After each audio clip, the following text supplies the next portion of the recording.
Radio Network.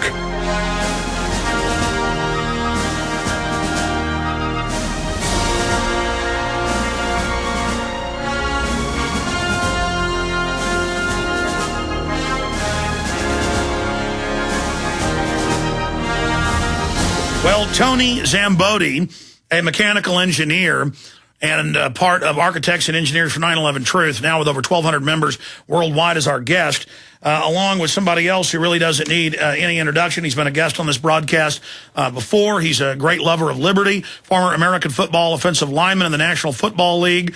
Mark Stepnoski, career in the NFL, spent with the Dallas Cowboys, where he won, 2 Super Bowls, and, of course, 5-time Pro Bowler.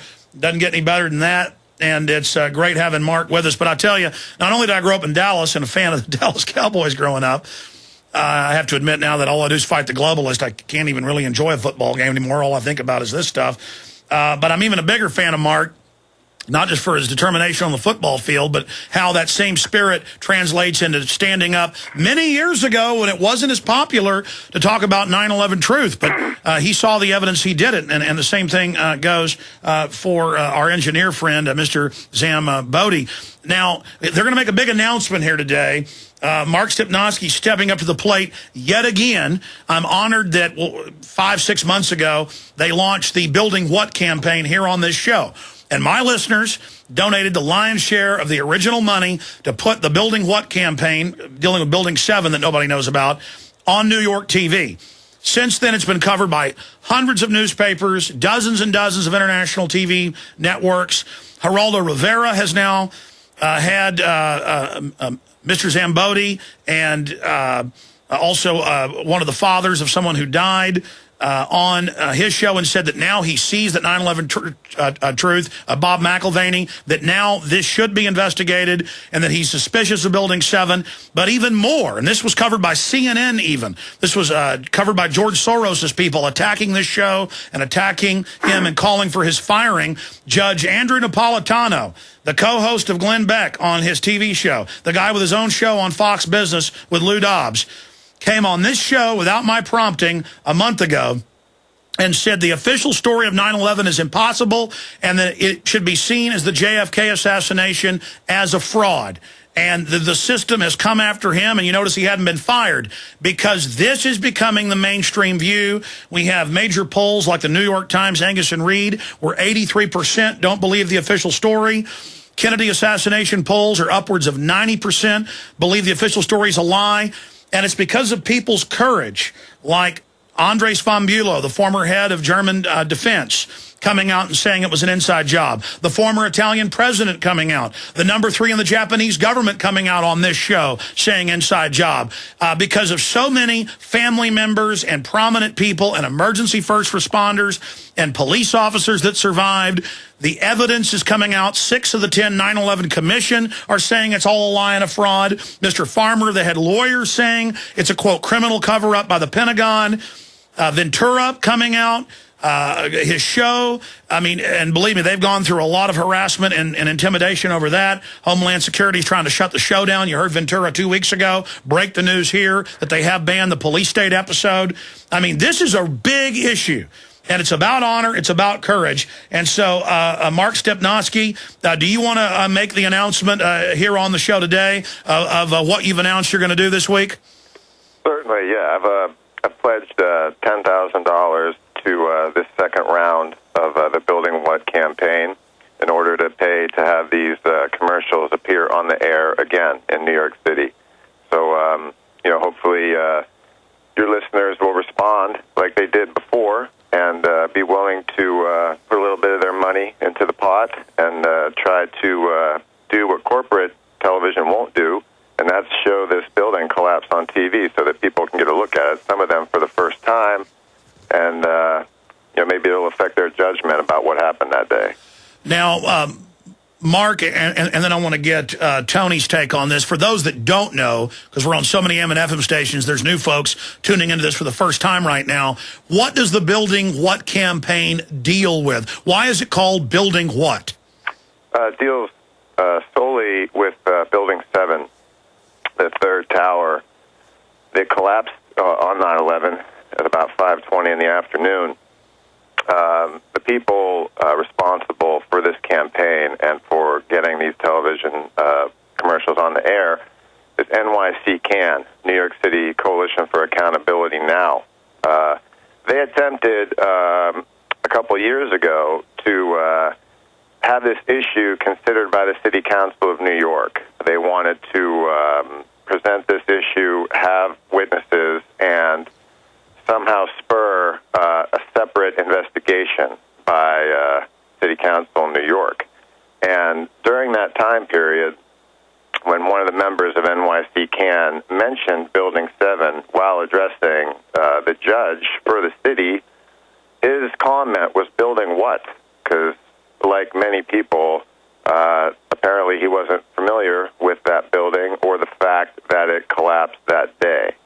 So that kind of, in a nutshell, crystallizes public opinion about this issue and the lack of information and the lack of awareness about what happened to Building 7.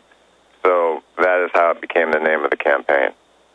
Well, it's beautiful, and we're going to give folks the URL out in a moment to the Buildingwhat website. We're also going to play the original ad. But, Mark, I'm telling you, this campaign was a lot more successful than I even thought it would be. When I asked my listeners, you know, if they believed in it to donate to it up front with that original seed money, and then others joined in, I wasn't sure it would have any effect at all, but I knew that laying down would certainly be ineffective. I mean, what's the old saying that winners never quit and quitters never win, or you can say it the other way, that that quitters never win and winners never quit.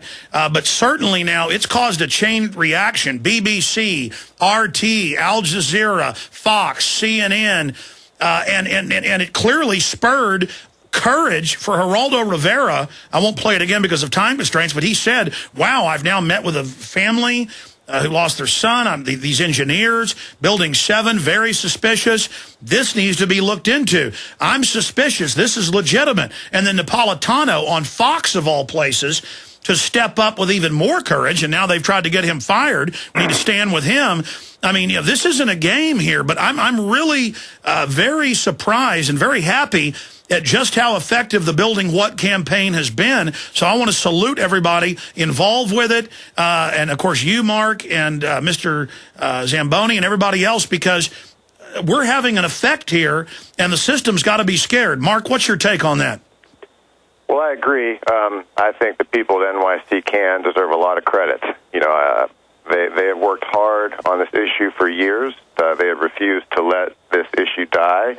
That has mainly come about as a result of the dedication of not only the family members, the remaining family members who are involved with NYC CAN, but all the other institutions and all the other groups of people that are involved. The firefighters, the pilots, like you mentioned, the architects and the engineers, former military and intelligence people.